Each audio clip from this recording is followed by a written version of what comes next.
Hi guys, this is Cabal with TGN, and in this video we're going to cover both Holy and Disciplined Priests in Mists of Pandaria Beta. Disciplined Priests no longer have access to Divine Hymn. It's now only available to Holy Priests. There have been a number of changes to our spells and healing mechanics. Strength of Soul has been nerfed slightly. It now reduces the duration of our Weakened Soul debuff by 2 seconds. This is down from 4 seconds in 4.3. Rapture has also changed.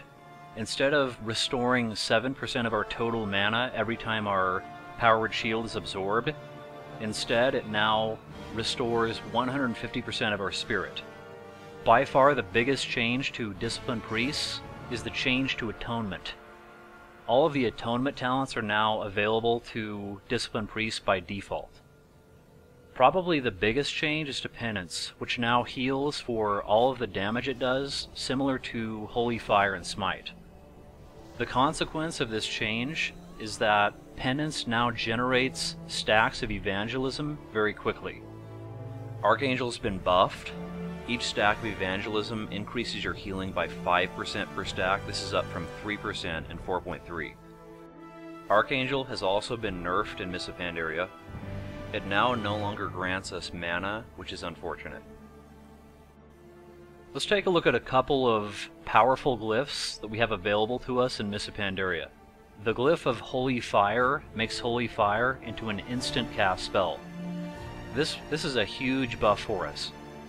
And the glyph of Smite increases the damage that Smite does on targets that are affected by the Holy Fire dot. Let's walk through an example that demonstrates this new healing mechanic for Disciplined Priests. We are on the first boss. Powered shield on the tank, prayer of mending.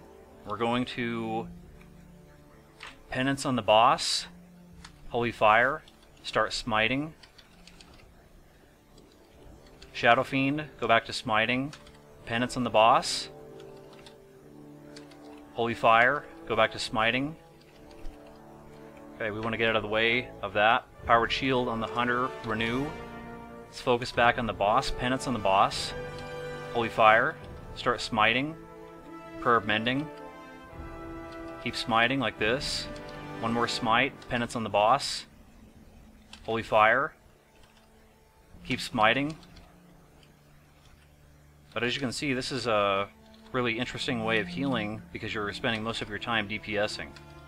Holy Fire on the boss, go back to smiting. 2 more smites.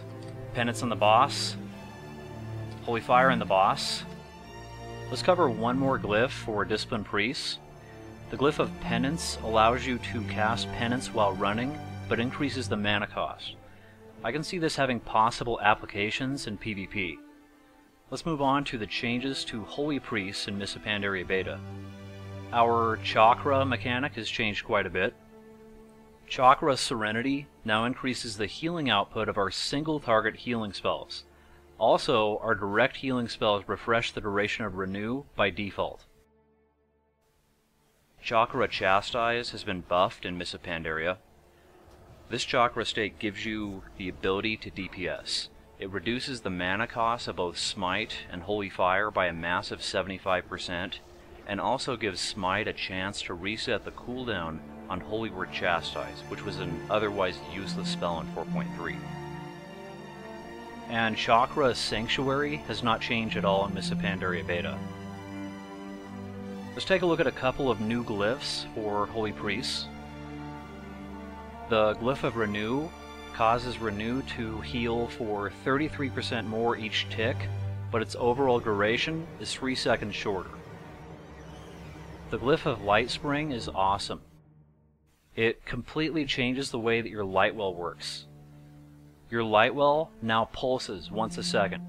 If anyone in your raid or party has 50% health or less, then the new Lightwell will grant them a heal over time that lasts roughly 5.5 seconds.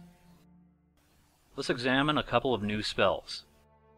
Spirit Shell grants us a buff that causes all of the healing done by our heal, flash heal, and prayer of healing to no longer heal, but instead create an absorption shield on the affected targets. One possible use of Spirit Shell would be to cast it during damage spikes or high damage phases. Another would be to use it when everyone has full health. Let's take a look at some of the new talents for priests in Mists of Pandaria. Mindbender buffs our Shadow Fiend's damage and mana regeneration. This is a great solution for mana regeneration in dungeons.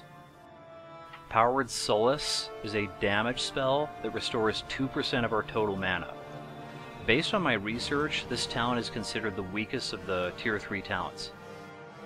From Darkness Comes Light gives your direct heals a chance to cause your next flash heal to be instant and free of mana.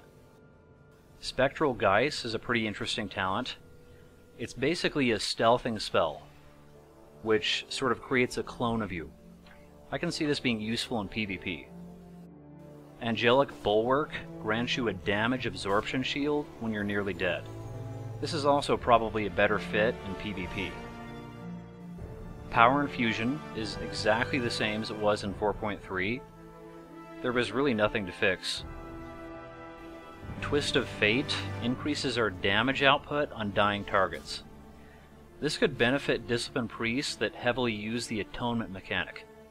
Divine Insight behaves differently based on your specialization. For Disciplined Priests, it gives Penance a chance to ignore the Weakened Soul debuff on a recently shielded target. It's unclear how useful this talent is because how often do you see the urgency of getting a second powered shield up? And Divine Insight procs randomly, so it isn't really predictable. For Holy Priests, Divine Insight gives Greater Heal a chance to make your next Prayer of Mending not trigger a cooldown and instantly jump to its targets without them needing to take damage. I could definitely see this being great for AoE healing. Let's wrap up by taking a look at a couple of interesting minor glyphs. The Glyph of the Heavens gives your Levitate spell a cloud effect. And the Glyph of Confession forces a very unusual confession out of the target. And that wraps up my priest report. Thanks for watching.